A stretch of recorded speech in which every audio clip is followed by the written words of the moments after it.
আমার মা, আমার খালা, আমার বোন, ভাগ্নি, আমার কে মহিলা মাদ্রাসাতে যদি পড়ান, যদি মক্তবে পড়ান, বাংলা বই যদি পড়ান, শিক্ষা যদি দেন, তাহলে ওরা এই শিক্ষায় শিক্ষিত হওয়ার পরে এই শরীয়তের নিয়ম নীতিগুলো ফলো করবে।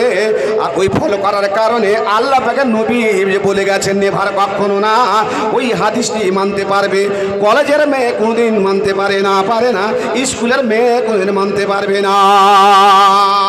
আল্লাহ পাক নবী বলে গেলেন, ওরে আমার মা, ওরে আমার বোন, আমার খালা, যখন তোমার মাসে মাসে তুমি অপবিত্র হয়ে যাও, মাসে মাসে তোমার নামাজ যখন কাজা হয়ে যায়, মাসে মাসে যখন তোমার শরীয়তের এই একটা নিয়ম আছে, কানুন আছে, পদ্ধতি আছে, লাগু হয়ে যায়, তখন তুমি করো কি? এখন পদ্ধতি আলাদা হয়েছে। মা, যেই কাপড়খানা তুমি ব্যবহার করে থাকো, ওই কাপড়খানাকে দ্বিতীয়বার তুমি ব্যবহার করিও না।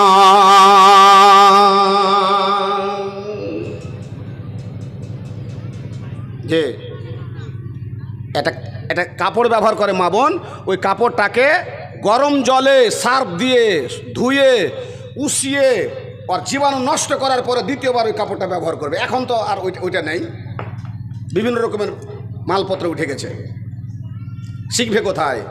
আব্বাজান, যে এই ছেলেটাকে আপনি বলছেন ছেলেটা পাগল, তাকে ছাগল চড়াতে দিয়েছি, বেশি আছে কম আছে বলছে না। আব্বা ঠিক বলেছে, তুমি বুঝতে পারো নাই।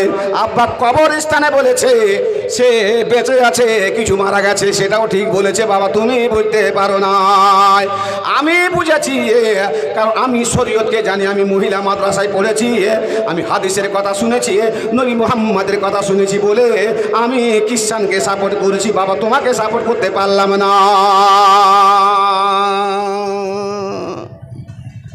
আল্লাহ পাক বলছেন, যখন ছেলে মেয়ে জন্মগ্রহণ করে তখন কানে আজান দিতে হয়, আর আজান দেওয়ার পরে একামত দিতে হয়। এটা কোন ধরনের আজান হলো? নামাজ পড়বেন কি?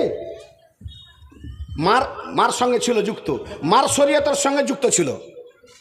মা নামাজ পড়ছে, ছেলে নামাজ পড়ছে, মা খাচ্ছে, ছেলে খাচ্ছে, নাভির সাহায্যে খাচ্ছে, মা শ্বাস নিচ্ছে, ছেলের শ্বাস নিচ্ছে, একটাই শরীয়ত ছিল। ছেলে যখন জন্মগ্রহণ করে গেল, মার শরীয়ত আলাদা আর ছেলের শরীয়ত আলাদা। মার শরীয়ত কি? আল্লাহ পাক বললেন, এটা সময় হলো মায়ের নেফাসের অবস্থাতে 40 দিন মা নামাজ পড়তে পারবে না। মা এখন অপবিত্র, ছেলেটা বেরিয়ে গেছে পৃথিবীর বুকে। ও ছিল কোথায়? মার পেট জগতে ছিল, দুনিয়া জগতে চলে এসেছে। এখন ওই ছেলেটার শরীয়ত লাগু হয়ে যাবে, তার জন্য তার কানে আজান দিয়ে তাকে আলাদা করে দাও, মাকে আলাদা করে দাও, আজান দিয়ে দাও, নামাজ পড়তে পারবে না। জানাজার নামাজ পড়তে গেলেন আর নামাজ পড়লেন, আজান দিয়েছিলেন, জানাজার নামাজে দেননি, একামত দিয়েছিলেন কেন? জানাজার নামাজকে নামাজ করেছেন, ফের একামত দিচ্ছেন না, আজান দিচ্ছেন না, তো লোকে পাগল বলবে না? কি বলবেন আপনি? আপনার বন্ধু, হিন্দু বন্ধুকে কি বলবেন? জি, কি বলবেন? ভাই আমার, আল্লাহ পাক নিয়ে বললেন, যেদিন তুমি মরে যাবে সেই দিন তোমার উপরে জানাজার নামাজ হবে, একামত হবে না। সেই দিন তোমার উপরে জানাজার নামাজ হবে, আজান হবে না। সেই দিন তোমার উপরে নামাজ হবে, সাজদা হবে না। সেই দিন তোমার উপরে নামাজ হবে, রুকু